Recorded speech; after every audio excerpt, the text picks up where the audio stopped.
பூபாளம் கேட்கும் மதிகாலையும்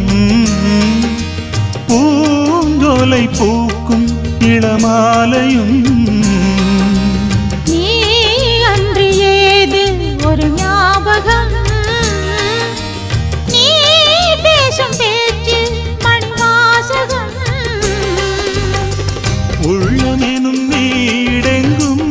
உன் அழகை நான் தானே சித்திரத்தை போல் என்றும் ஒட்டி வைத்து பார்த்தேனே என்னை தழுவும் இளந்தளிரே உனக்கென நான் வாழ்கிறேன் மலரே தென்றல் பாடும்